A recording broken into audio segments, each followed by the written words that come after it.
Hey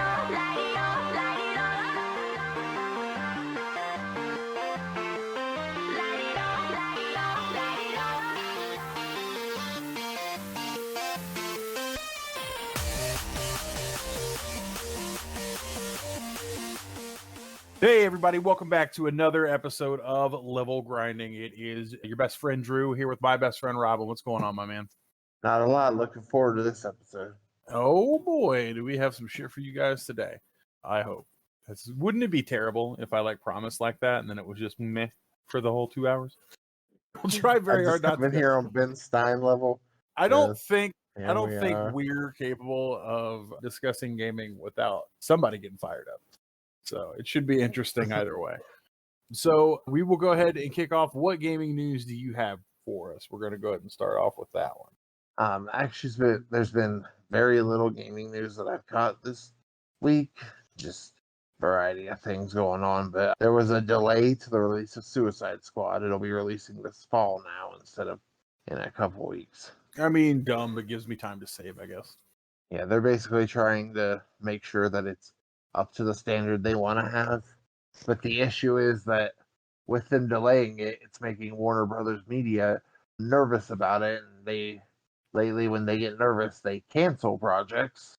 Well, we're not going to get me started on my how bad I hate Warner Brothers fucking vibe, but that's fair. It would be wild for them to cancel it like this close, right? It already almost released. Like Batwoman or Batgirl, I mean. Was that a game? No, it was a movie that was completely done and they scrapped it for tax purposes. I know that Warner Brothers makes terrible decisions. We remember the Johnny Depp scenario. They make terrible decisions. Well, I hope they don't, because I really want to try to kill Batman. Real bad. Simple. We kill the Batman. We kill the Batman. Real simple, dude. We've only been trying that for 20 years, asshole. The Joker hadn't been. Remember when he thought somebody killed him and he was just depressed? Oh, and he killed the guy he thought killed Batman? Yeah. Joker's bananas. Actual Joker, not Heath Ledger Joker. Heath Ledger Joker was a terrible Joker, and I'll die on this hill. It was a great character. Phenomenal Batman villain. If they would have named him literally anything new, I would have been 100% on board. But as the Joker, fucking awful. Fucking awful.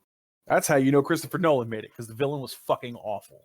He got one villain right, and it was in the beginning of his fucking run, so I was very excited, and then he never got one right again. Anyway, before I alienate the other half of our fan base, we also got the notification for the new Persona 5 mobile game that has been announced. We don't know when we're going to get it. If we're going to get it. Yeah, well, you got to stay hopeful. This is how is it your game franchises are the only thing you don't have hope for? You have hope that humanity will do the right thing, but not hope that you're going to get a video game. What's happening? It's just with my game franchises, I'm used to getting hella burnt. Look, you don't have to preach to me. I'm a Suikoden fan, but we all remember that instead of just being burnt, I just bothered them to the point of nausea. And I'm gonna forever take secondary credit for Suikoden getting relaunched, because I feel like they were already mad fucking annoyed by me. They were almost block that fucking guy on all of our Twitter accounts. And then Eiyuden Chronicle made $4 million in a month, and they were maybe that dude's on this shit. Okay. Well, all right. So I pushed him to the edge, and then fucking Baron Rabbit pushed him over. Baron Rabbit pushed him over. Go, give us our thing. Spread your wings again. We know you can fly. Right? Sweet. It's so good. This is why I tell people all the time, it's why I can't have infinite money, right? Because if I had Elon Musk money, I would buy Konami. At least the game division. I would just buy the game division. I'd go in there and be how much do you want for me to be in charge of games? And they'd be here's an astronomical amount of money that we want. And I'd be here you go. Here's the money. Cool. Now we're going to fix some shit. And then Suikoden would become the franchise for that. I would say you got to remember to let the other games release too. Oh no, the other games get to release. That's totally fine. I don't like Elon Musk. Let me be very plain with this. But I would adopt the Elon Musk fucking inquisition strategy that he uses for everything. I would just go to Twitter and be like, I own Konami, so here's 5 of our titles. Which ones do you want? And whichever ones, the top 4, go for sure. Like, all right, cool. This is the ones we're gonna do for sure. And then if 5 people devote my level of love for Suikoden to their game series that didn't get attention, it gets attention too. Let's rock and roll. Yeah, I would fucking. My biggest problem with game studios is when they just sit on IPs and they just park on them. And like, if you're not gonna do anything with it, cool. Sell it to somebody who will. Like, somebody could have done some shit with Suikoden for years. It's been like almost 20 years. Do some shit, but they're doing some shit now. So, good job, Konami. I'm glad you guys can listen. I've been wrong about you this whole time, and that's good. Let's see. There's also the Black Lotus in Magic the Gathering. It had an auction yesterday or day before, and it sold for a new record of $540,000. Why?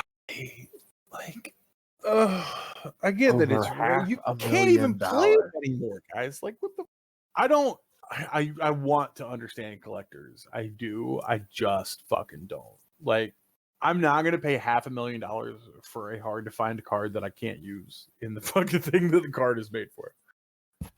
Like, Black Lotus is hyper banned. This is like paying $500,000 for that Happy Birthday Pikachu card in the Pokemon trading card game that got banned when it came out.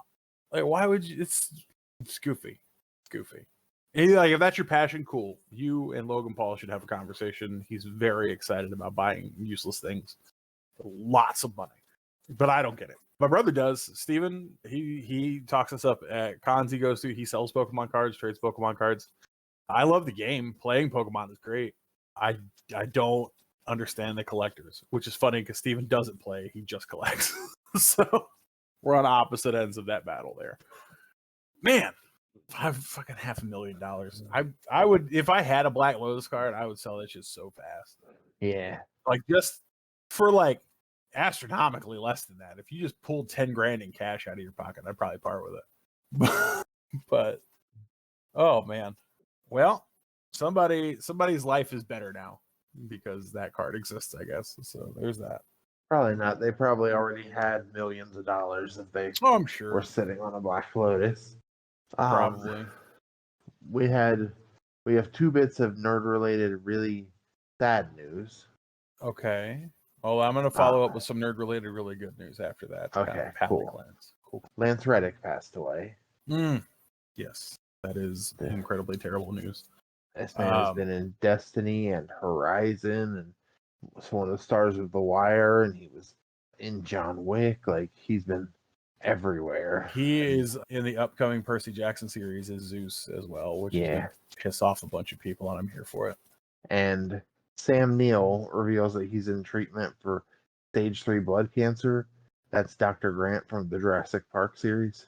Oh shit! Okay, well that's not good. Stage 3 is like treatable at least. Like, it's not stage 4, so maybe passable news off of that. But that is very bad. Yeah, I've seen posts from like about Lance Reddick from Marisha Ray and Matt Mercer where they talked to him like a month ago. Yeah, he was Thordak on Legends of Vox Machina. Yep. He actually posted a video Wednesday night just at home with his dogs, and then Thursday morning he was found dead. It's wild, man. So tragic. Well, in follow-up, off of a tragedy, we did get a little bit of good news for Power Rangers fans. It was confirmed this week by both Bat and the Sun, and I can never remember her whole name. She goes by J. Ray Frank, Jason David Frank's daughter, that The Legend of the White Dragon is slated for a theatrical release. It did get pushed for theaters, and that is being released on September 1st. So when he died in November, there was a lot of concern that the movie just wouldn't come out since he had passed, and whether they were fully done with it. They had been done with everything. It was in post already. And then Bat and the Sun did finally push for a theatrical release for it. So we do get to make an outing to theaters to watch JDF's final role, which is both heartbreaking but also very exciting. So I'm make sure your research. It's getting a small theatrical release. which means it may not be in every theater. So, Oh, I'm sure it won't be in every theater because it's ultimately a Kickstarter fan film. yeah. But definitely try to find one near you. If you live near a big city, I'm sure one of them will have it somewhere. Yeah. But yeah, if you like Power Rangers, absolutely go check that out. Let's let the rest of the world know the Power Rangers fans are still there. We're still viable. We still do more shit than just watch TV at home. Yeah. Which, if you pay attention to Lightning Collection sales, is very plain. Like Lightning Collection sells wild crazy. All right. So that is. I have some more good news. Okay, go for it. Well, first I have some silly news. Amazon Japan's Zelda Tears of the Kingdom pre-order bonus is a fork and a spoon. Yeah, it's cutlery, guys.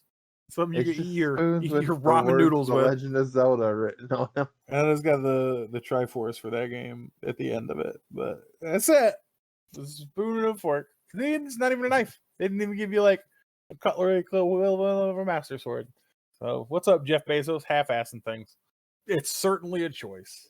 It's certainly, and when we talked about this earlier this week, Robin was like, "Whoa, Nintendo didn't do it." I'm like, Nintendo put their shit on the fork and the spoon. Like yes, they did this. They're like, sure, why not? But I'm putting this firmly in the lap of Jeff Bezos, who does not understand video game fans and thought this was going to be a good idea. We'll still buy it because we're video game fans. But man, is that a wild choice. And Final Fantasy 16's runtime has been revealed. Oh, just the cutscenes? Or the playthrough? Playthrough. Okay. 35 hours to just play the story, 70 to 80 if you do all the additional content. Which, of course, we're gonna. I think 16 will be a good opportunity for us to start streaming again.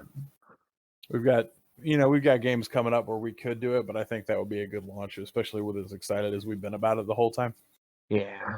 I think personally we'll just go straight to YouTube streaming because YouTube is, we got the thing up on the whole show is up on YouTube now, and I'm seeing people that reports that YouTube is paying better than Twitch is for streamers who are successful, and I would like to do that. So that's my thoughts currently. We'll talk about it, but yeah, I think 16 would be a good place for us to start streaming for the podcast again.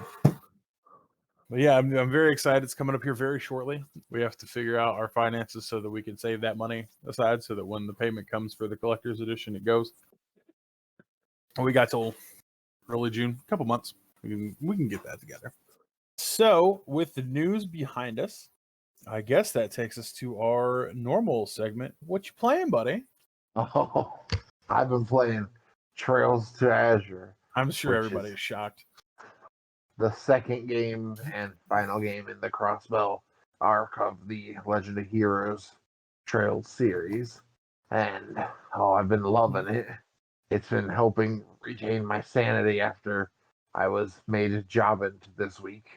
You were not made Jobbant, you were promoted to customer. Nah, man, I'm not gonna be that customer. Well, it's health insurance, bro. It's a scam anyway. I'll die on this hill. It's not the point. It's not a good time for us to get back and forth into this. Yeah, I wasn't gonna. Okay.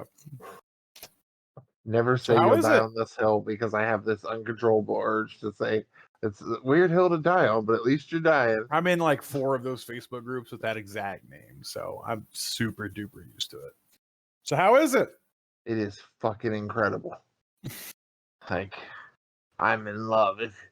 If you like Trails games, then it's right there up your alley. If you haven't tried a Trails game, I wouldn't recommend starting with the Crossbell arc. I always recommend to start with Trails in the Sky.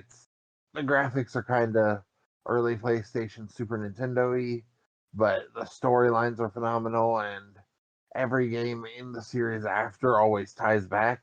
But if you don't mind just having to gain context from the game you're in, you can start at the beginning of any of the arcs. So either Trails in the Sky FC, which is the first one, or from Zero, or Trails of Cold Steel 1. You can start at any of them, but if you want the full story with, like, even knowing all the Easter eggs when a certain character shows up, then you should always start from Trails in the Sky FC. Okay. I like the Trails games. I'm just never And I don't know why, because it doesn't make sense. But I'm never comfortable with the quartz system, ever. It always feels off, which is crazy because it's just like materia, but more. But Yeah, and each of them has a notebook. Like in there, if you go to your detective notebook, you can go down to a section that says quartz, and it'll tell you how many points of each element you need to unlock certain spells and that kind of stuff. yeah, I mean, it's not like I don't understand it. I don't feel a synergy with it, I guess. Like I get it. I know how it works. And like it doesn't not make sense. It just feels off for me for some reason. So which fully a personal thing. It's a good series, and it's one of the few that does English dubs in all their games that I played so far. So that's helpful. But yeah, no, definitely give it a shot. Like if you guys can get with the system, it's great. My thing is I have to play it with a guide so I don't miss any of the fucking relationship options or shit like that.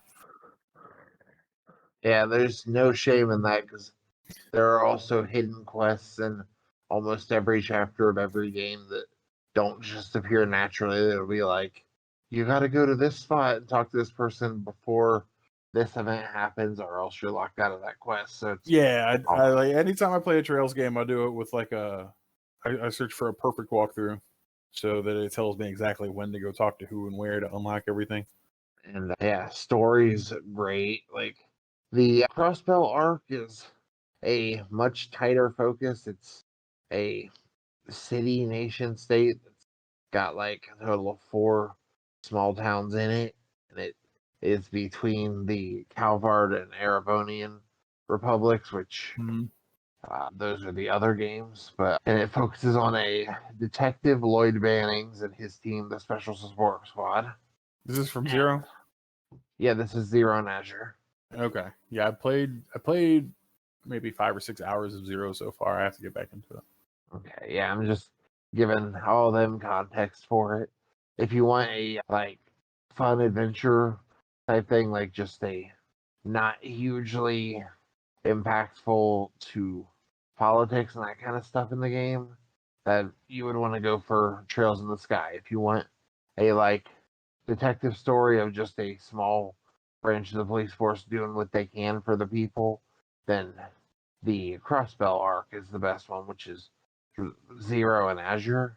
And if you want just epic tales of a special squad of elite students who are in a military academy, and they're the elite class in it, and they go all over the nation of Erebonia and uncover grand conspiracies as well as like ancient fucking relics. Like in the Trail series, you get Valimar the Ashen Knight, who's a giant mech, and you get him because he has a Titarine that'll show up and everything, but like, and you eventually use that to solve a great thing that's happening throughout the entire nation of Erebonia that's endangering the entire world.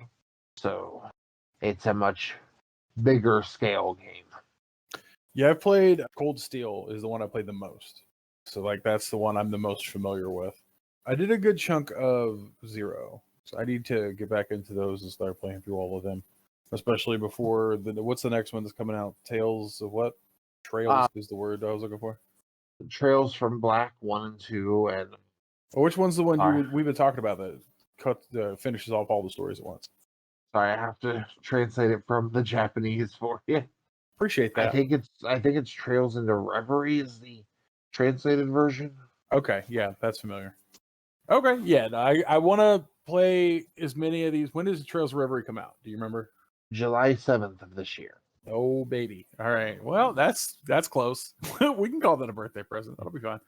Yeah, I wanna try to get those. I'm gonna have to play them before June Yeah. because 16 is gonna take over, and there is almost no way that I'll be done playing that by my birthday. There's almost no way because that comes out June 22nd. My birthday is July 6th, so it's like a week and a half, and I've been playing Midnight Suns for more than that. Yeah. But have you played anything else, or is it just largely been Trail Suicide? I started Scarlet Nexus, but with everything that's going on, I just wasn't feeling up to a whole new game and Yeah, having it's to hard to learn engage. stuff. Yeah. Yeah, so I have been playing. Oh, go ahead. Oh, I was about to say, what have you been playing? See, great minds. I have been playing Midnight Suns pretty much exclusively when I'm not at work. Finished my first playthrough. I am in my New Game Plus now. So what I'll say is this, I'm not going to dedicate the same energy to this run through as I did the main game. This is to finish getting trophies. So I've only got like 6 trophies left to get, and it's largely stuff that you already did that I just didn't focus on. Like I have to get 10 upgrades for the Hunter's Quarters. I have to pet Charlie 15 days in a row, which I missed like one and it restarted it. I have to, it's all like little stuff that I can easily do in this run. And the main thing with this is my dark side runs. They have a light and a dark balance in Midnight Suns. So I finished the light side run in the last game. This is a dark side run. The New Game Plus carries over some stuff. It doesn't carry over as much as I would have liked. You don't keep your cosmetics.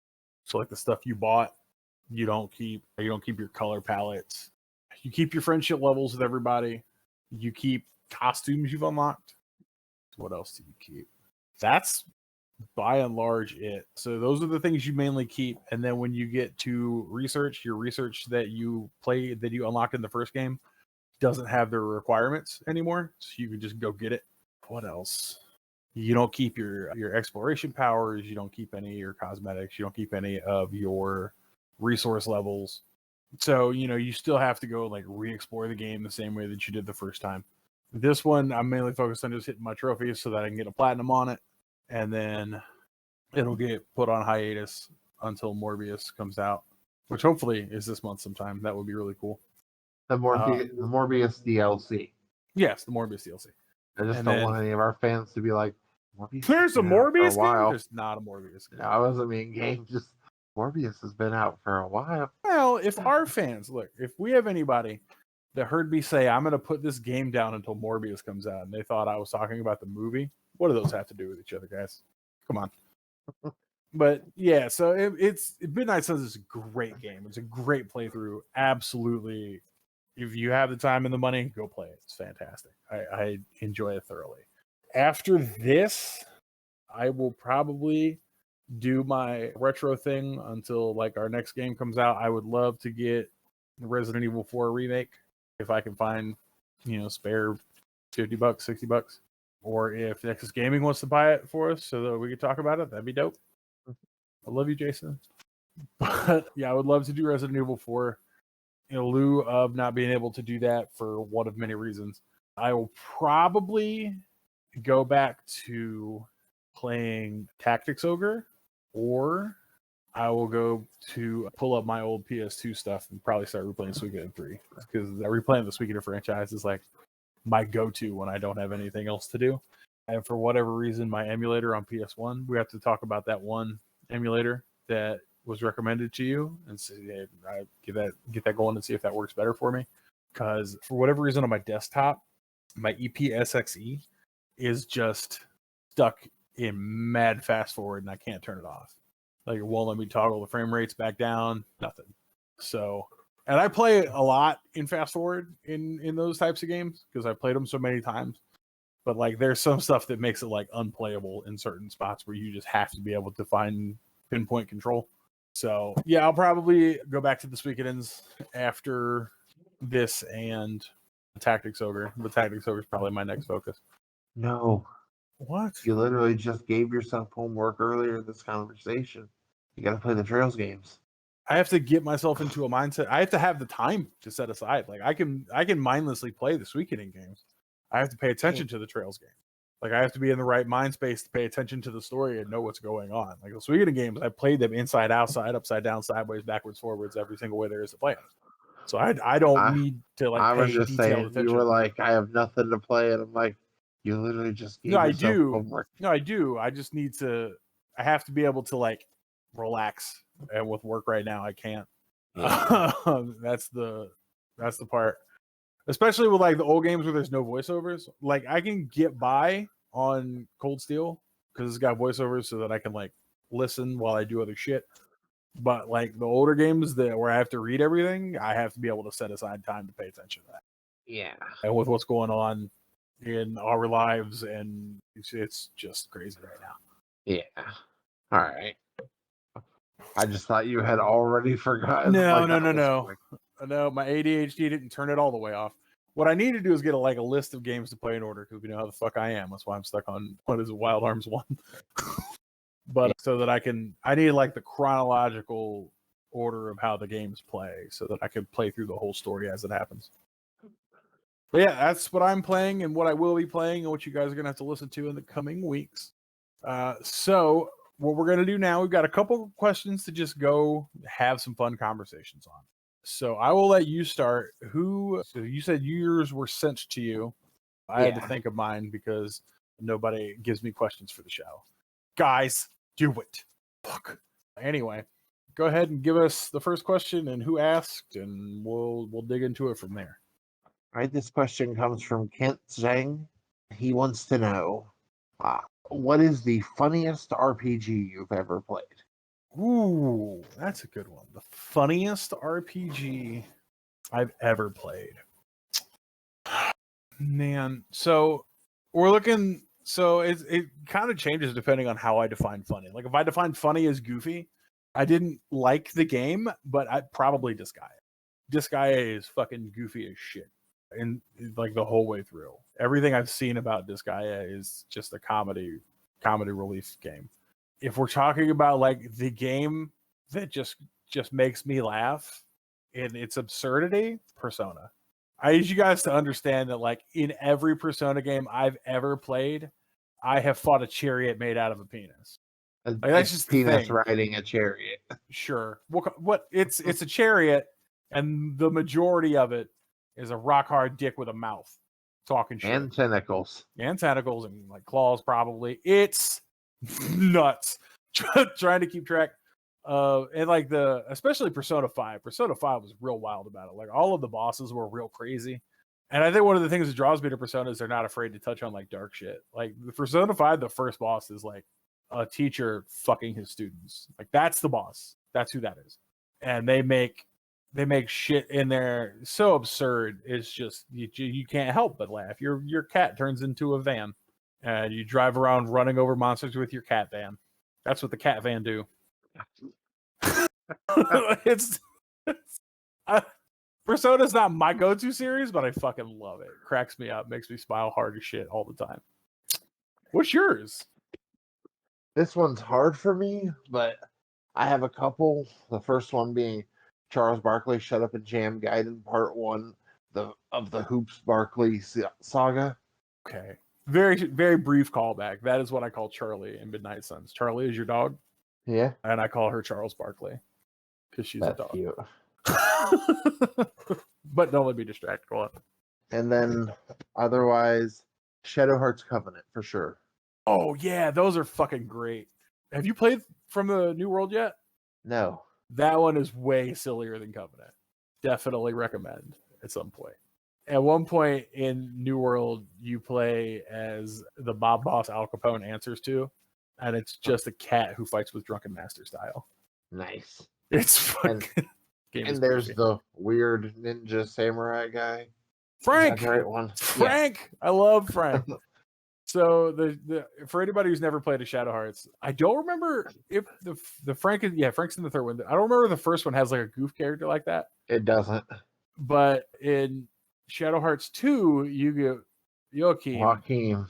Joachim is a pro wrestling vampire who has a hero alter ego called Grand Papillon. Le Grand Papillon. Just Joachim in a butterfly mask. That's it.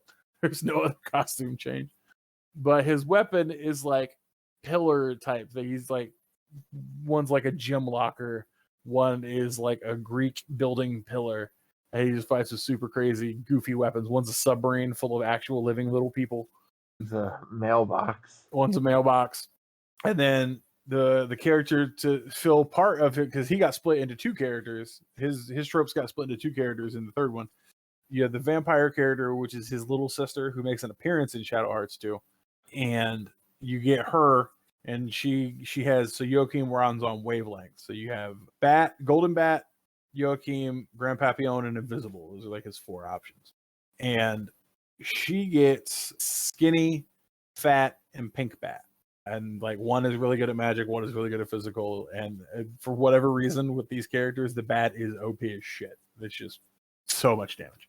And then they split him. His goofy weapons trope goes into Frank. Frank is a ninja. He's like the first character that you get outside of like that first opening party.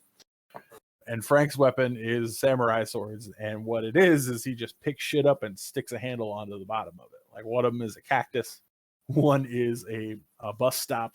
Like he picks up a Route 66 bus stop and just sticks a katana pommel on the bottom of it. And those are his weapons. And he's fantastic. I really want you to play Into a New World at some point because it is just a fucking goof troop video game for sure. Sorry I took over. Didn't mean to. Apologize. That's all right. You're passionate. I dig it. I love those games. So for my questions, you proposed this question, I think 2 episodes ago, and we never circled back around to it. What is your favorite non-RPG? Let's see.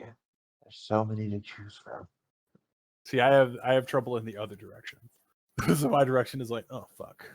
Not many good ones at all. What I'll say when we get to my answer, I'm gonna exclude Mortal Kombat because it is a fighting game, but I play it for the same reasons I play RPGs. So I'm gonna go ahead and disqualify that as well. Oh. Yeah, I think Horizon Zero Dawn. Okay, that's a good one. It's an action adventure, but I play it for roleplay reasons. So for me, it's an RPG. But it's action adventure. It's definitely a good story. Dawn or Horizon? Forbidden West is what I mean. They're both fucking Horizon. Okay, I said Zero Dawn. Okay, cool. I've only played like 40 minutes of Forbidden West. Yeah, I like Forbidden West. I haven't gotten as into it as I did with Zero Dawn. Like Zero Dawn, I'm like, I probably have to start over at this point, but I'm at like the end of the game, and I'm like, I better go do the DLCs before this final showdown. You've got Lance Reddick's in it. Yeah, he's in the DLC actually. Yeah, he's also in the raw game. Well, yeah, but he's the core component of the DLC, like what pushes her to go out there. Okay. For me, this is a fucking throwback, man. So there's a lot of non-RPGs that I can play when I get a chance, but there's one non-RPG that I can circle back to at any time and have fun playing, even though I know it too well. Fucking Comic Zone on Sega Genesis. That game is so damn fun. It's ridiculous. For those who have never heard of or played it, basically your character is a comic artist, and through fuckery and magic, your comic book comes to life. The main villain pulls you into the comic book and takes your place in the artist chair. And so you have to fight through your own comic book story to escape. And it's a campy side scroller beat 'em up, goofy fucking video game. But man, it's so much fun. And I can't explain why. It's one of those that I can always go back to. Like I started gaming on the Sega Genesis, and like Sonic, I can't really run back to Sonic very easily. The Gargoyles Sega Genesis game is good, but I can't go back to it. I can go back to Comic Zone and I can go back to Earthworm Jim. Those are like the Sega games that I can I'm gonna go get lost for a couple days. I'll see you guys later. Those are my games. Maybe Toe Jam and Earl, but those style, like those Sega Genesis games captivate the shit out of me, but Comic Zone is easily my favorite, probably non-RPG I've ever played. If that got a remake, oh baby. I didn't mean a remake, just port it over as is. Bring it over. Let me play it. So what was the other question that we had? From the same person, it's do you prefer high or low stats in RPGs? Like as in games like Fire Emblem where they start with low numbers and they grow 1 to 2 stats per level, or games like Final Fantasy where they start fairly high and they can gain up to 5 points per level. For me, it depends on the story, really. That's kind of what engages me. If I'm going strictly on stats, I'm a grinder, so I want high stats. I've always gone out of my way for high stats. I got to level 50 in the first reactor my third time I played Final Fantasy VII because I didn't want to fucking deal with shit. What this means, it's not do you prefer to grind and get high stats? It's like how in Mario RPG, like your characters, even at the highest levels, they deal damage in like up to like 25, and bosses have like 250. Oh, I mean, I like high stats just because it looks more ridiculous. Like it makes you feel better for me when like the third Star Ocean game, the one with Cliff. I can't remember which one that is off the top of my head, but Till the end of time. yeah. So Star Ocean to the end of time, great. 3/4 of the game really took a dump there in the last quarter, but you get your damage just gets crazy. You're doing like you can with the right combos, you can do like 1,000,000 damage in the end, and it doesn't even kill the guy. Shit like that makes it feel more epic to me if I'm fucking pumping out 1,000,000 damage per turn and he's still just staring at me like, what are you gonna do now? Like that feels like it raises the stakes. I feel even like in low stat games, I feel restrained. Like in tactics games, I don't feel very powerful. Like it's because most tactics games, 1,000 damage is ridiculous. And I grew up on Final Fantasies. Final Fantasy damage, you get 1,000 within the first 3 hours of the game. I guess the exception to that is Suikoden, because Suikoden often runs on a low stat table. I think damage cap on that is 999. No, it's not. That's not. I've hit over 1,000 on Suikoden before. But anytime you hit over 1,000 on Suikoden, you're like, oh shit, he should be dead. Like that guy should be dead for sure. So largely high stats, but there's definitely exceptions where I enjoy more low stat games.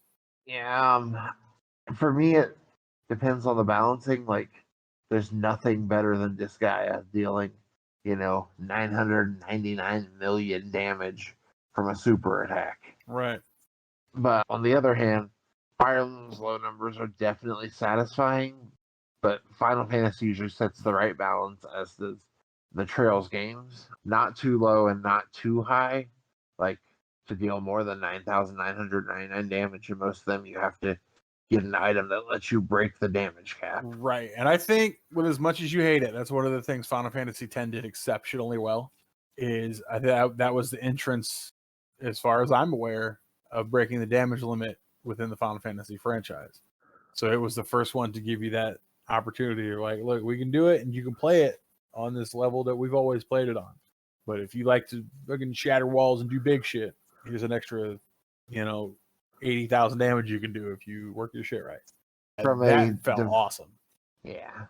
From a developer standpoint, higher numbers are easier to balance because, like, if you, in the case of the Mario RPG series and Paper Mario, there's a character named Bombette who, when you get her, she has a move. She eventually gets a move that lets her go in and deal 20 damage to every enemy, and that's more than anyone else is doing it all around then, and everybody else, when they can do the powerful, only hits one, so it becomes wildly unbalanced. And even just 1 damage, like, say everybody's dealing 5 damage, and suddenly you get a character in who's dealing 6. That is a significant upgrade at low numbers. So, like, it all has to do with just balancing. But, like, Suikoden was always epic because you could be like, all right, I got the super mega boss wizard in my party,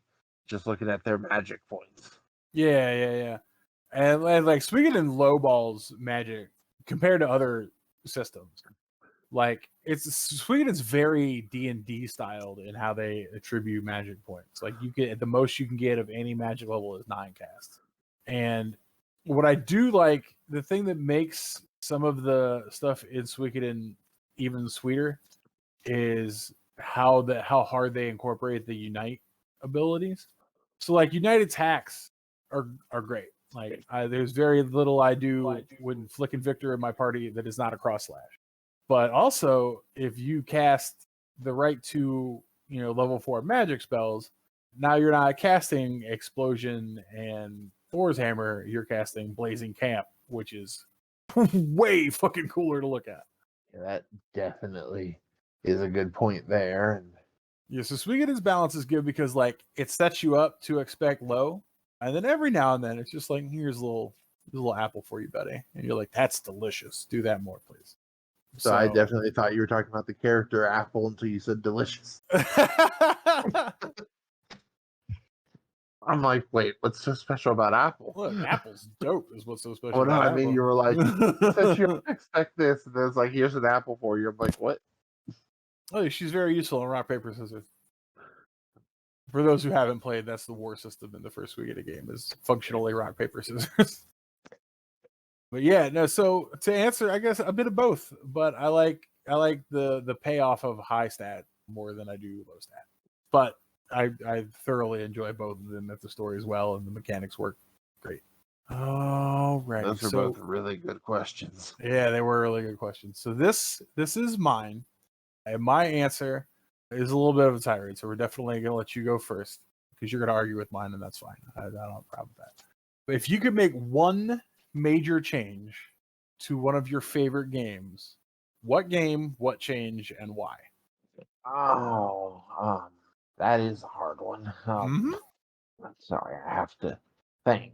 No worries. No worries. Think about it. Think, Pooh Bear. Did you just call me Xi Jinping? No, I called you Pooh Bear. We're not going to disrespect my man Winnie the Pooh just because Xi Jinping doesn't like it. We're not going to disrespect one of the kindest fictional characters ever written because the leader of China looks vaguely like a bear and gets butthurt when people say it. We're not going to do that because Winnie the Pooh did nothing wrong to us. I don't know. I've watched Blood and Honey. Oh, we're making fan stuff canon now? Is that what we're doing? No, it's a real movie. Like, it's not a fan produced thing. Who produced Blood and Honey? I don't know, but it's just got out of theaters. If it's not Disney, I'm not gonna let it be canon because that is Disney fully a Disney doesn't- character. No, it's not. They Okay, just have had rights to it. This is a moot argument, but I will look into it. It went into public domain. Like, but man, the Atelier series, I would like for something to link all of them instead of it being divided into the little trilogies that it is.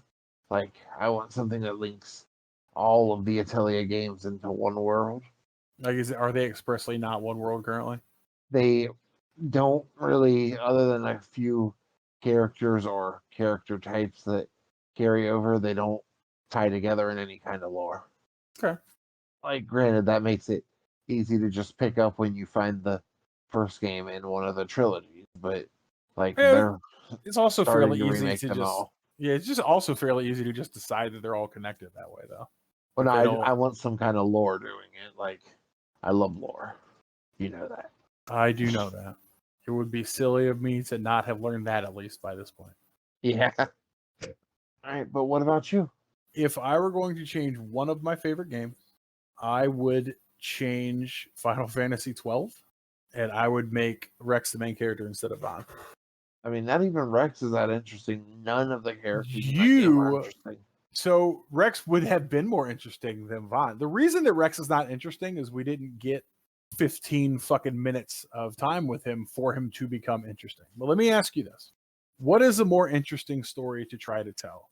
My brother said you killed him, so you did it, and I'm mad. Or, I watched you kill that man with my fucking eyes. Don't lie to me. Which of those is more compelling? They're both equally compelling because somebody killed a guy and we're getting vengeance. Right, but what is Vaughn's stake in the story? His brother's honor? Yeah, but Rex is already dead. And like at no point did anybody malign Rex in the story. That never happens. You gotta remember, that's my second least favorite Final Fantasy. I mean, that's a choice. But like nobody I'm just like, okay. Nobody maligns Rex at any point in the story. Like there's nowhere in there where Rex's honor needed to be defended. The whole story was that Rex told people that Bosch killed the Emperor, which he didn't even see, but I can assume why he came to that conclusion. He told people that Bosch killed the Emperor and then Bosch stabbed him. And then Rex languished for a few years from that war wound and then died of it. That's everything about Rex that we have in the story. I think it would, anyone in existence is a more compelling character than Von Ronsenberg of Dalmasca. What? What? Vaughn isn't really Von Ronsenberg of Dalmasca. No, he's not. I was like, what? No. Somebody's not believing Ondor's lies, though. Never believe Ondor's lies. But no, Von Rothbane is the most boring main character ever. And I want you to latch on to the sentence that I'm saying. Vaughn is the most boring Final Fantasy main character ever. Ever. Including all my hate for Terra, Vaughn is worse. I hate him more individually. But I think telling the story from Rex's perspective is like, no. You killed them. I saw you do it. Would be way more interesting than like Vaughn's like, you killed him, my brother saw it, and then 10 minutes later he's like, man, I believe you. We'll let go. I feel like Rex would have had reason for that to be more of a story to tell. It's hard to tell a story with Vaughn because he's fucking sleepy fucking time.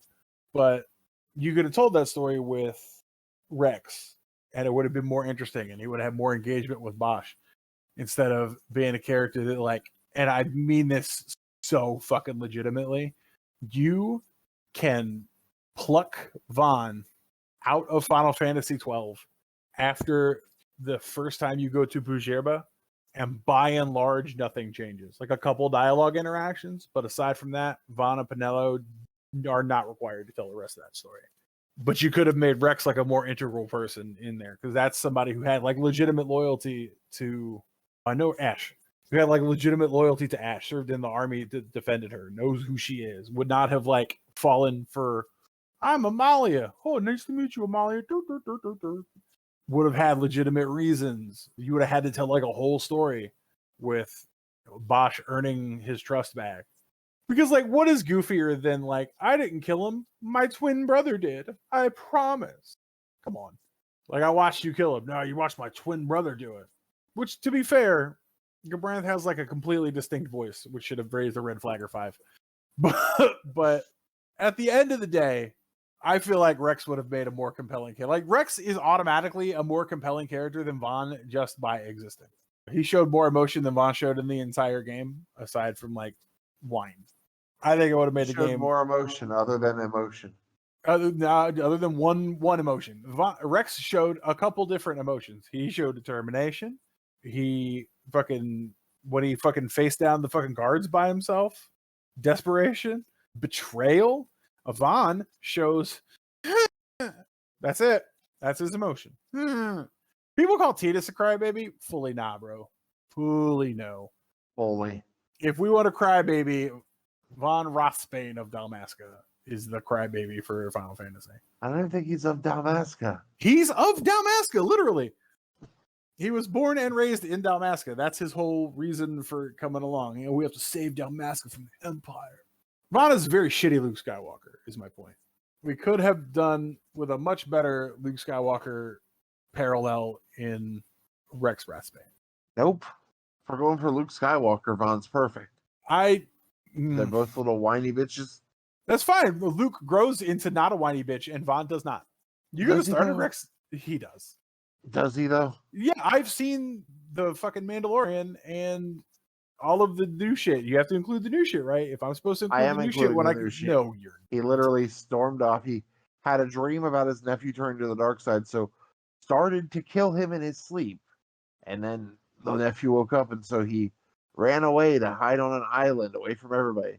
Nick didn't stop being a crybaby. Oh, did he fucking go beyond death to fucking save people? Did he like die and then just choose not to? As he projected his fucking Force Ghost to stop an entire armada?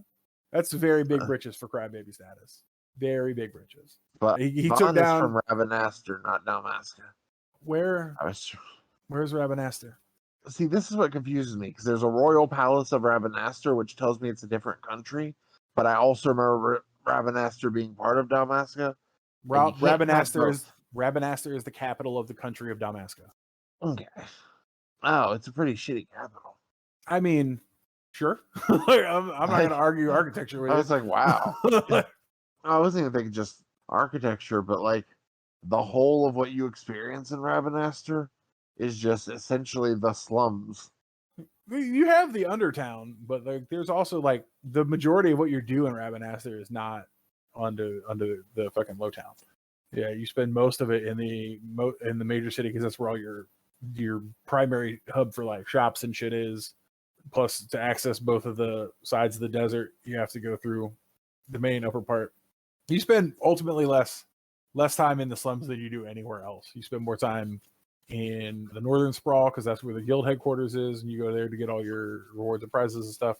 The eastern I sprawl wasn't stating that you're literally in the slums. I said that the whole capital feels like slums. Like it's just no. I mean, looking. it's just crowded. I mean, I feel there's a functional difference personally between like the area that is the slums and how the rest of the town looks. But I mean, that's a subjective opinion. You're welcome to it for sure. I've seen worse capitals in Final Fantasies. Midgar springs immediately to mind, as does Dolet. Here's the thing. Midgar is not a capital. It's where Shinra's based, but Shinra isn't actually ruling the world. It's just ruling it the way that, Amazon rules the world. Like, the president of Shinra isn't the president of the world. Who's the president of the world? There isn't one. That's the thing. Everyone has their own different areas, but somehow... Right, but they all answer to Shinra. Which is weird. Well, if you don't have like a concrete government laid out, then answering to the major corporate conglomeration that controls your power would, make sense as a bad but de facto government.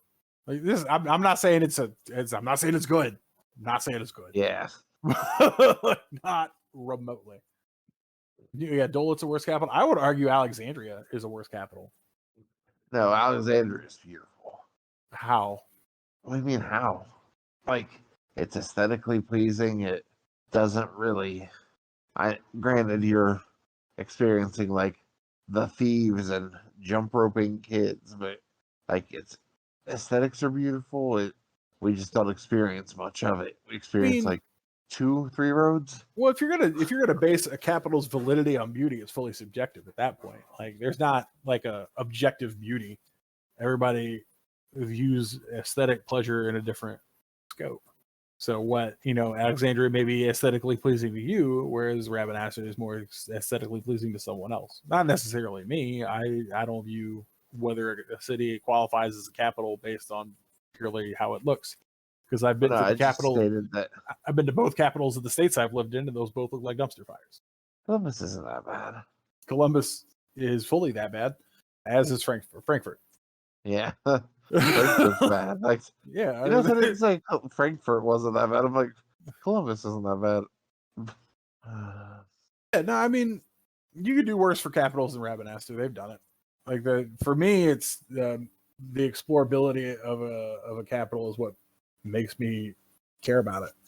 And like Rabanastre is not perfect, not by a mile, but I mean, it feels more explorable than a lot of the other ones. It's like Alexandria, you got a couple places, but like almost 50% of what you can see in Alexandria, aside from the palace, is in fact slums. It's that the low town area where you have to go through to get to the church. There's only like 5 screens in all of Alexandria, maybe 6. I said we go to like 3 or 5. I said 2 or 3 streets. Yeah. And it's like, it's just the lack of explorability for it. And not to mention, like, one of the times that you get to go back to Alexandria, you're fighting zombie worms. So things aren't looking great. But at least it stands out. Like, I don't even know, like the older Final Fantasies, I can't even like pin down, oh, this is the capital of this. Corneria, the Kingdom of Corneria, the town of Corneria is its capital. The Final Fantasy II has 2 capitals because there's the kingdom there are 2 kingdoms at war, and the town you start out in is the capital of the good kingdom. Yeah, see, that just feels like a city. Like, it doesn't feel like a capital. It feels like big city 2. But you get what I mean. Yeah. I don't know for 3. Can't remember 4 or 5 the names of locations. Well, the starting city in 4 is like the kingdom capital. Okay. 6, it's Vector for the Empire, and South Figaro for the Rebellion people. And now we're at 7, so we have it from there. What's a quote you heard from an RPG that you now constantly quote or live by? Ooh. I have quite a few. Yeah, I know. I probably do as well. It's just now that I'm on the spot trying to pin him down. One of my favorites that I'll say whenever we're dealing with shit and it looks like things are getting bad, but there's no way to stop is, ain't no getting off this train we're on. Oh, yeah, Barrett. Let's see. There was this game I played on the PS2, one of my like favorite RPGs back in the day. It's Lancer. Oh, I know Growlancer. When the girl's trying to test if fairies emit a minuscule amount of magic or mana, and then she casts a spell that nullifies the area of mana and says 1% is greater than 0 by an infinity, which is super true, but also just means even a little bit of change can be a massive change from nothing. And then, of course, there's the joking one that I give to friends sometimes from Queena. Why you care about small things? World very simple place. World only have two things: things you can eat and things you know can eat. Like, my problem, right, is like some of the quotes that leap out at me are not like live by them quotes. They're just shit that I remember. Yeah, I said live by or quote often. So Like, what? It's like just shit. Like Suikoden. What's your Suikoden quote? If you have to pick one quote that just jumps out at you from the first game, what would it be? This is gonna be the fundamental difference between who we are as people. why is that? Because mine is fucking hard off the wall. I'm trying to remember it. It's always follow your heart. Oh, and Gremio dies. That is my first and last request. Bleh. So that scene causes mine. Oh, So when you're in Millik Oppenheimer's fucking castle, yeah. and you have defeated him, and his rune catches on fire, and he gets his mind back, and everybody's like, "This man killed Gremio, cut his head off. I want to watch." And your dialogue to get Millik Oppenheimer to join your party is to be like, "No, wait, his black rune." Do you know what Victor says immediately after that? What? Black rune, pink balloon. What's the difference? I don't know. I don't know why that stuck with me for 20 fucking years. Oh no. But that's the Suikoden 1 quote. The quote from Suikoden 1 that I live by is, "See the power of science." Okay. I love science. I know And you it's love also science. So and it's Matthew Silverberg, and you know I how know. much I love him. Yep, he's boner man. Here's so guys, this is not about gaming. This is just a personal one-on-one conversation I want to have real briefly. If I put a pizza in the oven Ooh. on just the rack. Look, fuck you, okay? Hang on. I just want to know how that makes you feel in this moment. Well, I've learned from when I did it, so don't you remember when the pizza tried to eat the oven rack? I do. How many times did that happen? Once. How many times have we made pizza and that didn't happen? Most of them. Now, how, as a person who values science and learning from data, all right, can you look at the one time the bad thing happened and ignore all of the times that the bad thing did not happen in the past? Like, why does the one piece of evidence outweigh the 99 pieces of evidence? Can you explain that to me? I'm just curious. I'm just trying to figure out why, if I put it on the rack, you're going to freak out. Because scientifically, it's not going to happen. Like last night, I just put it on the rack and we had pizza and everything was great. Yeah, we should do that again before you go to work. I will do that before I go to work. But that was, I wanted to bring that up a couple times and I was trying to think of how to word it. And then you shouted Matthew's science at me. So I was like, ooh, science. Perfect shot. Here we go. My favorite Victor quote: "Me, sir? I'm just a poor jujube vendor with hungry kids waiting at home." Jesus To this Christ. day, I'm just like, fucking okay. I don't know. I want to Avatar: The Last Airbender RPG so that my answer can be my cabbages at maximum volume. My God. There is a fucking board game for the Cabbage Man. Of course. Why wouldn't there be a board game for the Cabbage Man?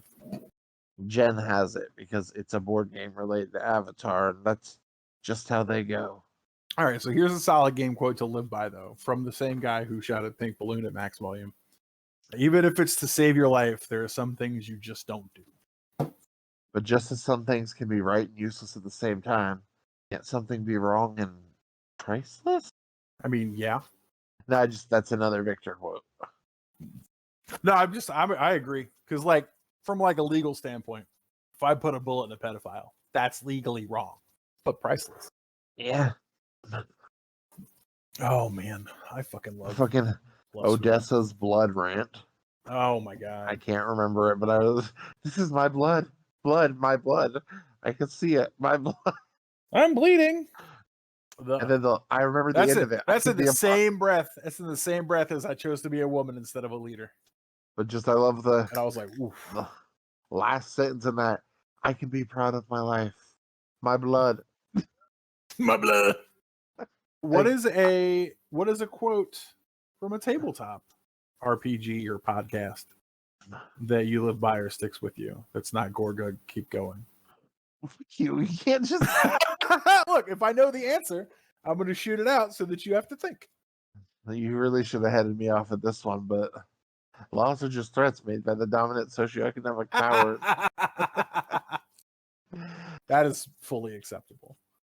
I don't necessarily live by it, but it's from Worlds Beyond Number. This fucking the tone and emotion in Abria's voice when she was like, "I can't. If I'm not good, they won't come back." Oh my fucking god, dude! Ripped my heart out of my chest. Why don't you? Like, that was what I tweeted her about. I was like, "You're not allowed to play kids ever again."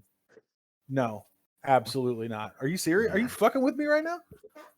I have so many. So, in the 7, Brennan Lee Mulligan as Zelda Donovan. I need to commit to trying to shit or barf the owl out right now. Fair. There's so many. You can just pull so many from D20. There's a quote bot on Twitter because there's so many quotable moments. We can't promise the future will never hurt, but we can promise that if we're together, it'll be worth it. That's also from the 7. No. Gorga, keep going. Yeah, it's Gorga. Keep going. Again, it's Brennan as Zelda. Yeah. Often it is Brennan as a woman. And then another one of mine is I think it's in an adventuring party. It's an out of character thing where they refer back and they're talking. Oh, it's either an adventuring party or an out of character moment in Misfits and Magic.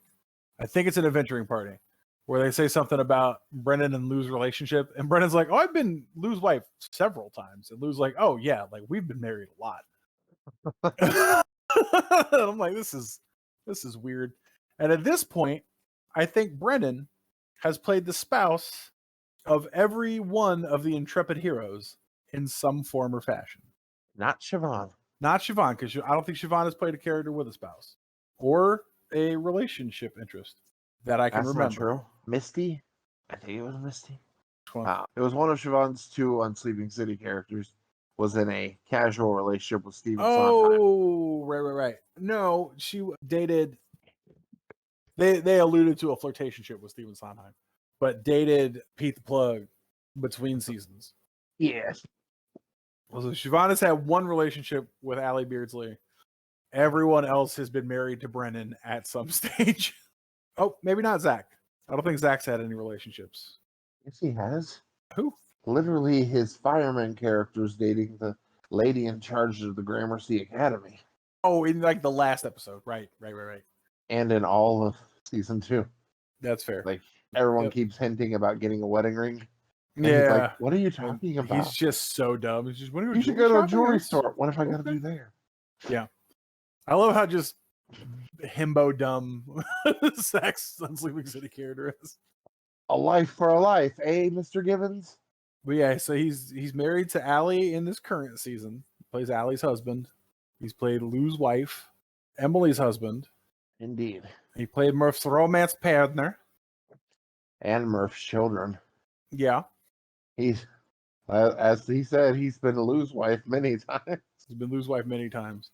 I think maybe my favorite family role that he's done was when he did Calamity and he played Travis Willingham's children. Those kids were dope. And they're like some of the only characters that lived because we would have fucking burnt the goddamn world down if they hadn't. But yeah, I think Travis is the only character that survived the Calamity. Him and his kids. The fuck are you doing, the ball? Fuck are you doing, the ball?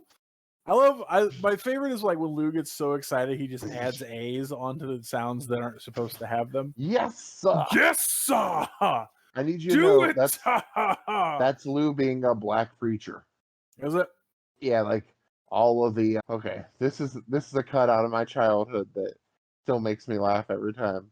If I was just spacing out because mom would force me to go to church every Sunday with her, if I was spacing out during church, I would know that the sermon was about to end and we were about to leave because Reverend Noble would go from just normal talking to he would be like, "And the Lord, he said," and I'm like, "Oh, we're getting musical and loud. That means it's almost over." That's funny as shit. Yeah, I think it's funny. Like Lou does that to the point where like other people are doing it now, and it's fucking hilarious when Allie's like, "Yes, sir." Well, yeah, that always cracks me up. Yes, sir. Like, calm down, buddy. You all right? I'm trying real hard to remember the quote, but it's when Kristen learns about God, but when the void is reassuring. Oh, I mean, there's Here it is. there's a lot of real quotable Allie gives up on religion quotes from The that first rule of season. existence is as above, so below. People are fractal images of the universe. You are as we are. Bad things happen to good people because things happen all the time, and it's up to the people to determine whether they are bad or good. In the same way that your heart feels and your mind thinks, you, mortal beings, are the instrument by which the universe cares. At which Kristen just responds, "Cool." Yeah, yeah, I love But I love going on a religion losing journey with Kristen Applebee's every time she shows up. yeah, but it's the sentence after that that's the quote that I live by. And as soon as I say it, you'll be forced to agree that I'm right, that this is the quote I live by. If you choose to care, then the universe cares. And if you don't, then it doesn't. Do I agree that you live by that quote? Sure. Do I agree that it's accurate? Not remotely. But you absolutely live by it, and I will allow that concession. Mama, I will kill this man. I'll kill you first. It's not up to you. Mama, but mama. I just absolutely love that. Just the straight up, I will kill you first. It's not up to you. I love anything ever spoken by Captain Seacaster. Yeah. Bill Seacaster. Bill Anything Seacaster. spoken by Bill Seacaster. Bill's guys, if you haven't watched D20 yet, watch the first season of Fantasy High.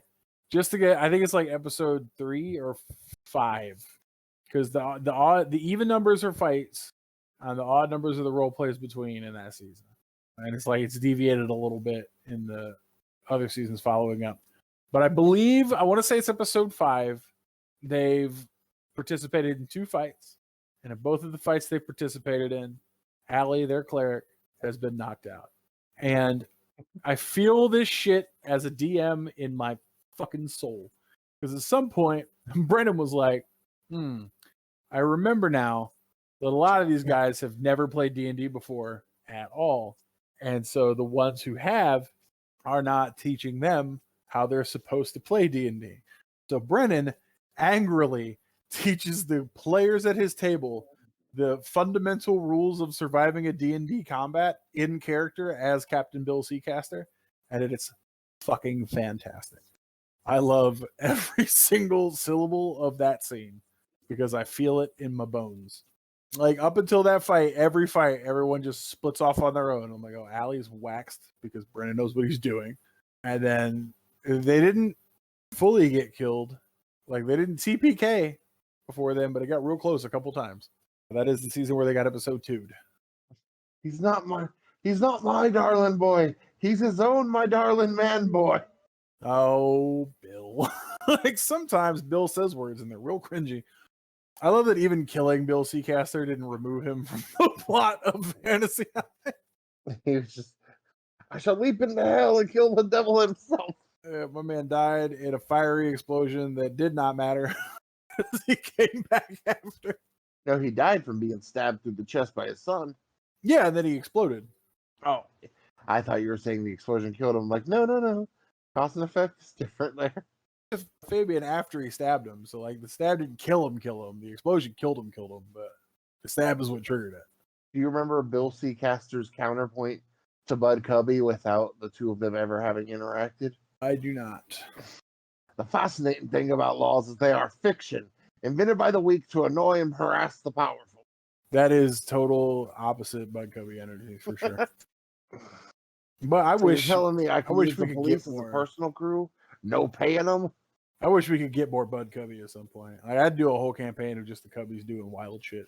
Yeah. They have enough kids. Brendan could run a whole campaign of just the Cubbies with himself as Bud and everybody else playing the kids. And the Cubbies have enough children. You hear it, Brendan? We want it. It could happen. And the Cubbies just have enough kids that like we can just make a team. So I don't remember the full quote, but we have something in common. We both love the same woman. I just want her to be happy. You know, where Bill kills Galir, then revives him the next turn and gives him a sword in the next turn. So he doesn't revive him. Allie revives him. So he shoots him. To the dog who's banging my wife. Whoosh. He kills him, and then the whole party is like, "What, Papa?" And then Allie brings him back, and the next turn he throws a sword to Galir, and he's like, "Fight for your love!" Like, what the fuck is happening right now? Tell me more about the man whose things were yours but didn't know it yet. Yeah, I love that Brennan as Bill Seacaster is the most chaotic, neutral, embodied character I've ever seen. Yeah. It's like everybody else is like, I'm chaotic neutral. I'm gonna go rob this place. I'm chaotic neutral. That's what I want to do. I'm chaotic neutral. I'm gonna give a sword to the guy I just killed. tell him to fight for his love, who's my ex-wife. Full insane. Like I love Bill Seacaster so much.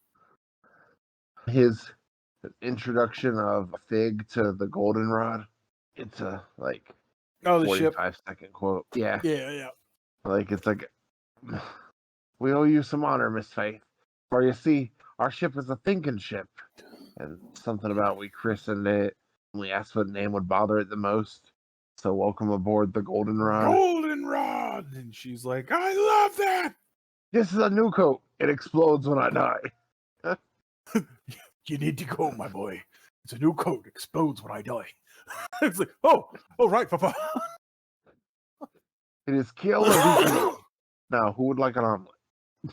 Yeah, like Bill Seacaster is just the wildest fucking character. Like, please, guys, please go watch Dimension 20's first season just for Bill Seacaster.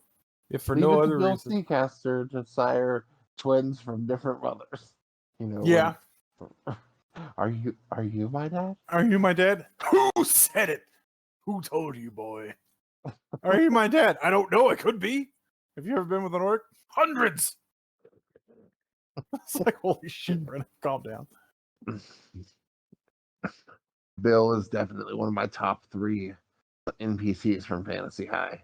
Oh, for sure. I love Bill. I love Baron, man. I fucking love Baron. Baron from the Baronies. You have been unkind to your romance partner twice, risk her gag. Do not do so a third time, or there will be grave consequences. And then, like, at the end, the best quotes about Baron are like when that scene is over, and Zach's just like, "Can we be done?" Brendan's like, "You didn't like that? That was legitimately scary. I don't like that at all." I love that the table is like, "Hey, Brendan, you legitimately scared me," and he was like, "Oh, you guys really think I'm scary?" Me, if I ever get that from you guys. Right. So there's a sticker on Redbubble that has a great quote to live by that is from Bill Seacaster, though. You write your name on the face of the world with your own heroic deeds. That is pretty dope. There's a lot of like real quotable moments from D20. Yeah. I don't have the NADPOD library in my head because I'm trying so hard. But holy shit. I just can't connect with anybody. Like, I love Emily and I don't like her character in NADPOD. Oh, I love Moonshine Simon. Like, I can't click with her character. I like, even with characters, if I can't click with the character, but I can click with the familiar, will be dope. I can't click with what's his name, the rabbit possum. Papa? Yeah, Hard One. Hard One is probably my favorite character, but that's a low bar. Oh, he's real good and just gets better later. I just don't know what it's going to be like to know Bohemia without Hard One Surefoot.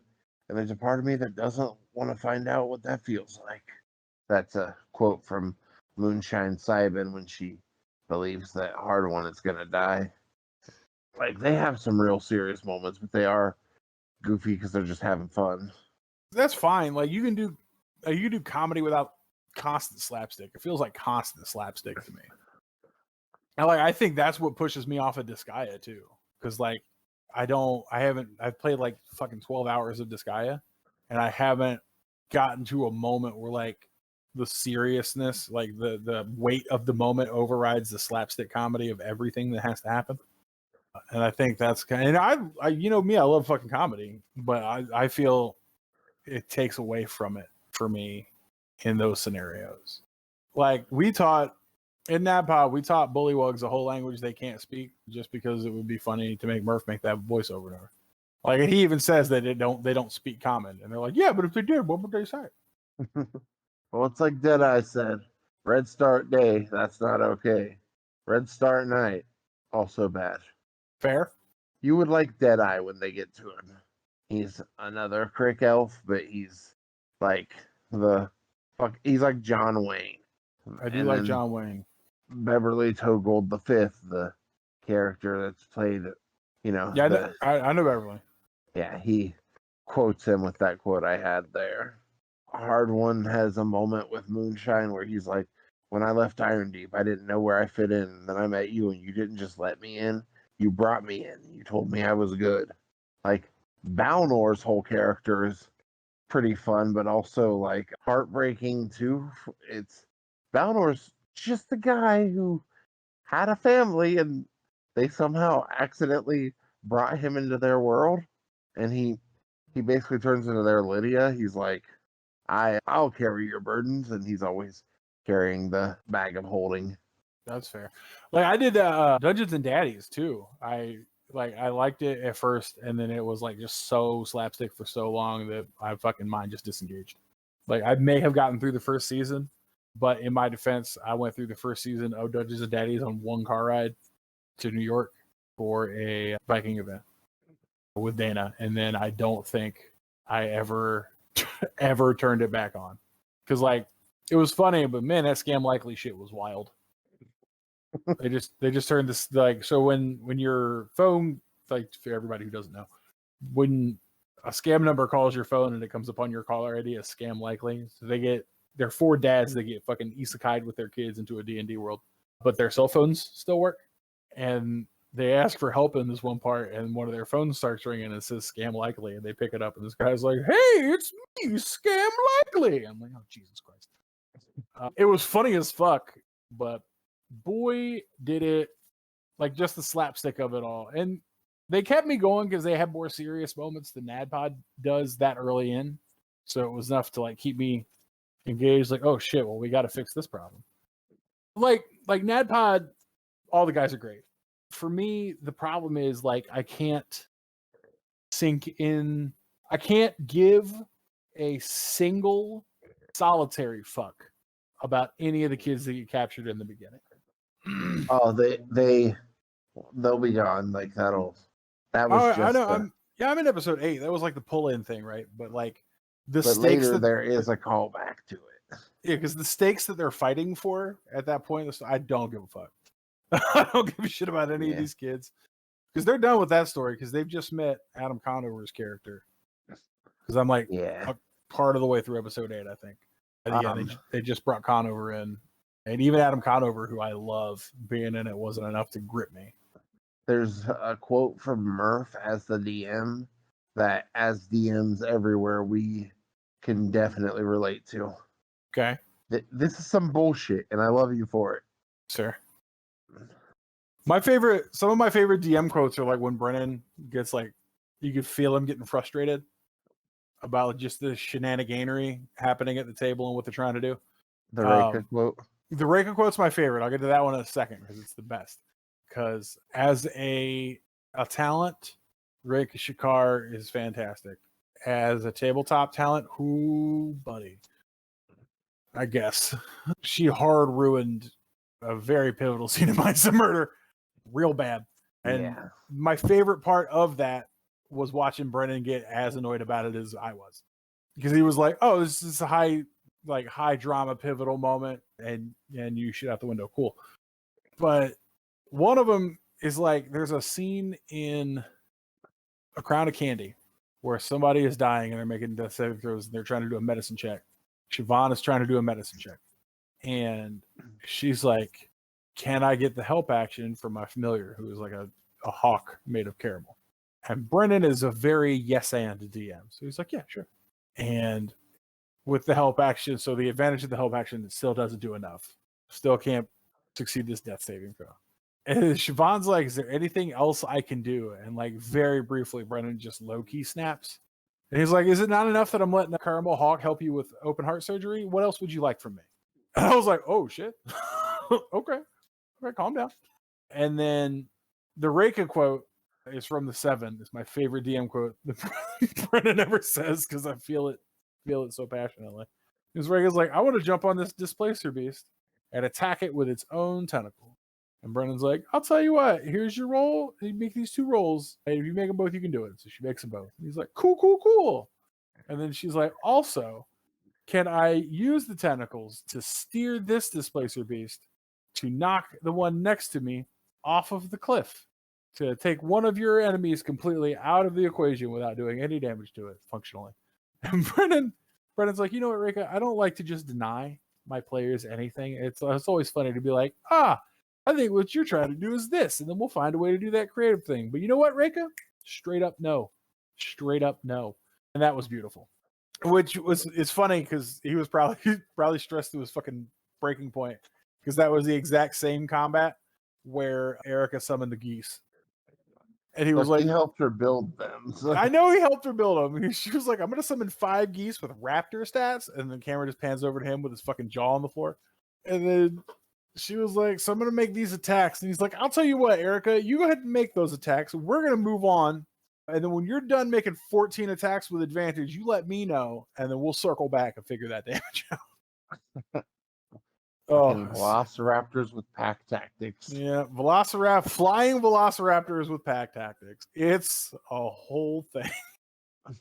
And it's not inaccurate, though. No, it's not. It's like geese are monsters. Like, I'll fight a goose, but I'm not happy about it. I'll fight a goose, but I'm not fighting geese. Once we got like 3 of them, I'm like, fine, half the bread. I mean, I'll fight geese. You just gotta slap them. Like, that's the answer to geese. Like, if you've never fought a goose before, guys, I promise you, the answer is to just slap a goose like it's a grown man. That resets their whole aggression sector, and they will change their fucking minds. First-hand experience. I've done it, like, I think 4 times now, where the geese are like, we're going to fight. And I was like, you can do that if that's what you want to do. And then I just slap them straight. I'm like, you good when now? I was 16, I was doing community service, and it was at this place that was right along the Licking River, and geese were like chasing me because I was mowing the lawn out there, and I grabbed one by the neck and just flung him into the water, and he sat there in the water like, oh fuck. Yeah, like, oh shit, this did not go to plan. Correct. I'm glad you figured that out. I'm like, I can fight a goose. When there's like 20 geese, it's not happening. Well, so I'll be honest with you. Fighting multiple geese at once is the most turn-based RPG thing that will ever happen to you, because they literally go one at a time. Yeah. It's crazy how it happens. Like, you just deal with them one-on-one. You just slap, he resets and leaves, and you just wait for the next one to make a move and slap him. Just spin in a circle, slap him off. That's your super move.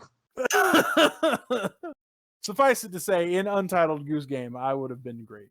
I would have been just fine. Well, Untitled Goose Game, you're the goose. No, I know. I'm saying if I was the human in Untitled Goose Game, it would be a different game. You would need HP. Because I'm not going to be like, hey, get away, goose. I'm going to be like, put my shit down. Meanwhile, I'm stealing keys and take them in the middle of the lake. The game's like, you need that key to unlock a door. He needs that key to do anything. So I was like, I'm going to go unlock the door, and now we're going to the middle of the lake. It's quack, quack, motherfucker. I know that's not the sound geese make. I don't care. Honk, honk, motherfucker. Honk, honk. Them Swedish geese. Oh, yeah, right. If you look up the Scandinavian goose is probably the prettiest goose. It's the unugliest, at least. It's not hideous like Canada gooses. I know Cherokee, so I know. You better let that one marinate. Oh man, so what games do we have coming up besides Resident Evil 4 that I need to be excited about? LA Rise of 3. Okay. It comes out Thursday. Let's see, we have quite a few, and Nintendo Switch Online added 4 new games, one to each of the game types they have. So, like, one for NES, one for SNES, one for Game Boy, and one for the 64. Mm. And I cannot remember what they were. Give me a second. I need to get 2K23. That just came out 2 days ago. WWE 2K23. Yes. That's the only 2K that matters. And if you hear this and that upsets you, that's fine. That's all right. So okay with that. Ceta comes out. What? Ceta? TCHIA, the one that you were just getting excited Chia. about? Sure. I thought you said Tina, and I'm like, I don't know what this is. Yeah. Chia. And then Rise of 3 is out on Thursday, and then Resident Evil 4 is out on Friday. And then let's see what else is this month. Naughty Dog. Is it Naughty Dog Last of Us? Yeah. You gotta stop re-releasing this fucking game. Holy shit. They're going for that Skyrim record. Oh my god. They gotta be. Like, I beat this game like however many years ago, like when it first launched. Let me find out when this shit first came out. 2013. It's on the PlayStation 3, this game came out. I don't want to see another re-release of The Last of Us in my fucking timeline. Just put it out everywhere and be done. This isn't even like, this is The Last of Us Part 1 is releasing on PC on March 28th. Why has it not been on PC in the last 10 years? This is a 10-year-old game.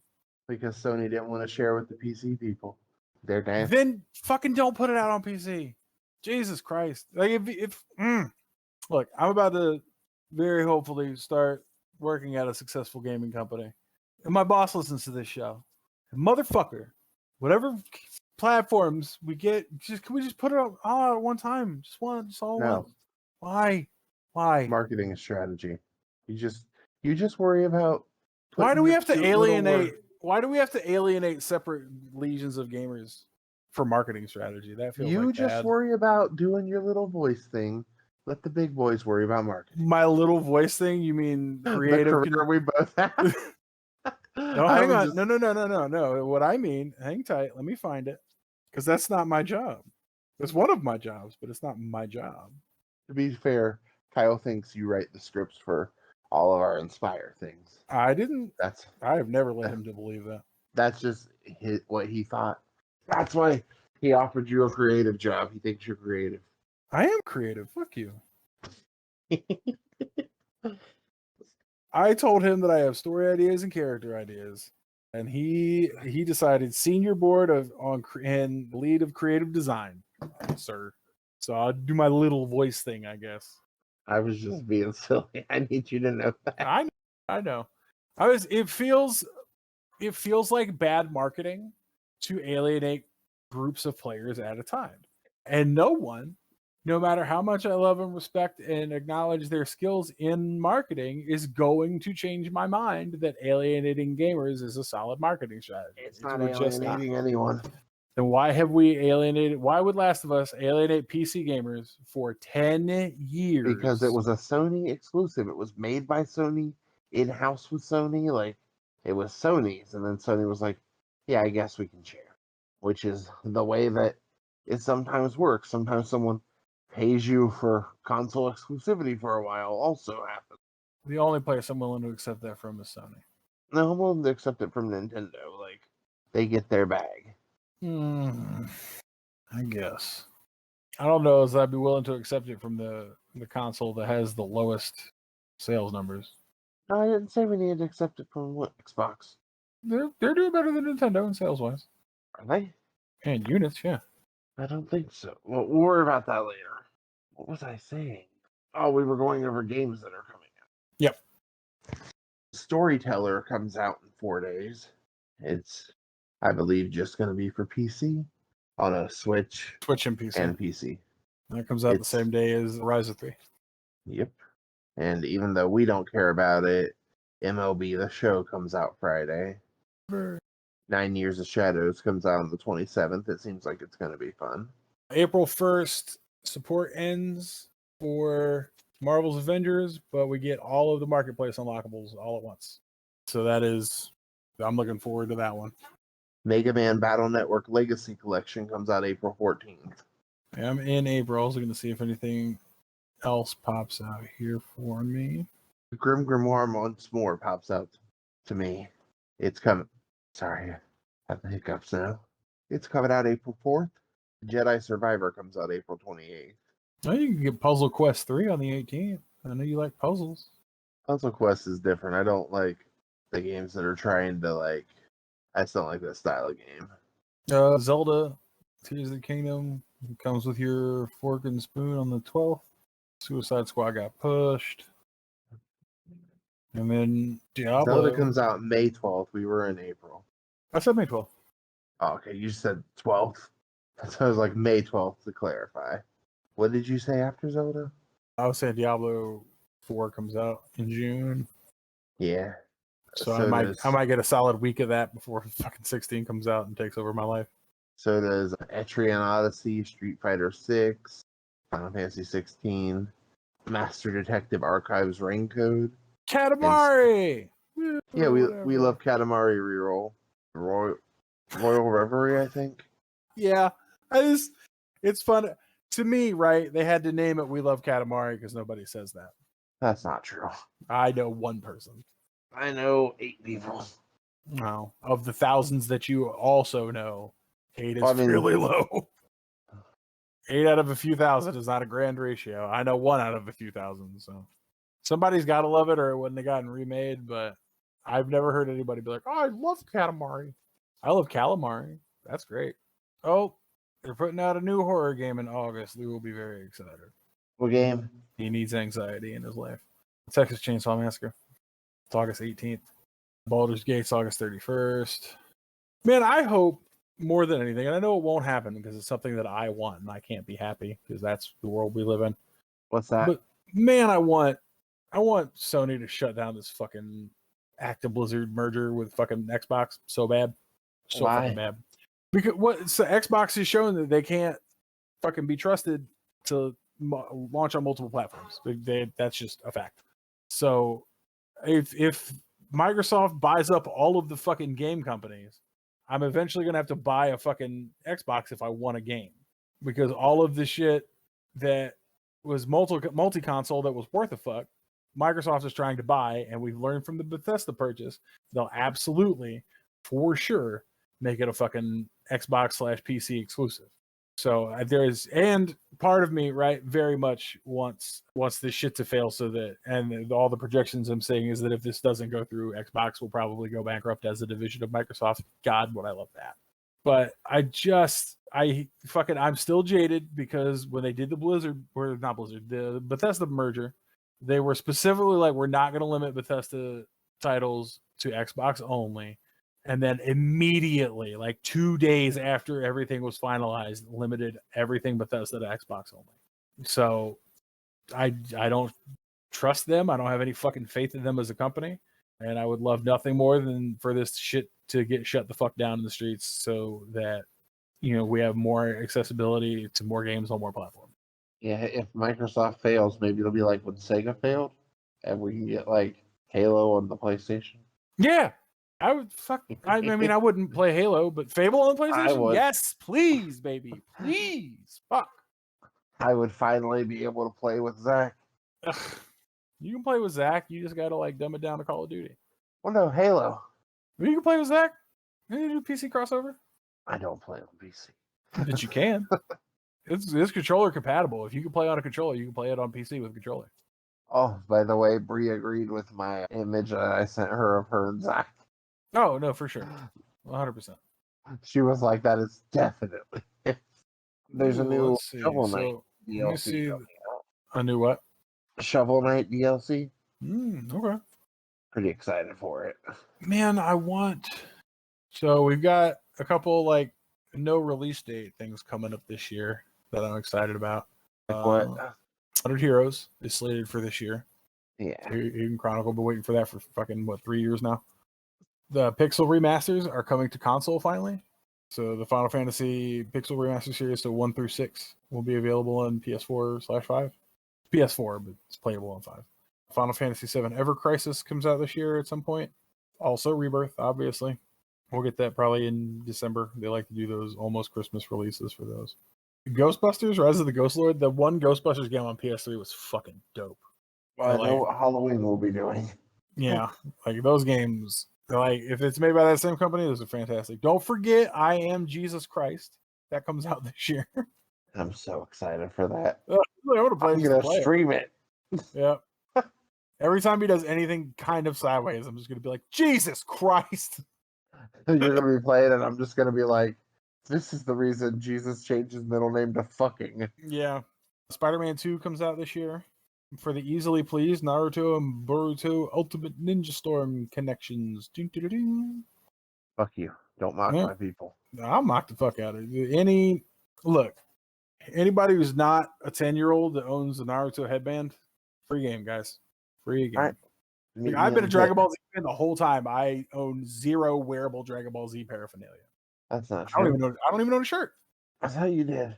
No, I don't own a DBZ shirt. I own one My Hero Academia shirt, and it's like a I'm gonna go out and do grungy shit shirt. It's fucking stained and ruined. Like I don't wear I don't, especially accessories. Like a shirt is like a Naruto shirt. I'm not gonna roast. A Naruto headband, absolutely.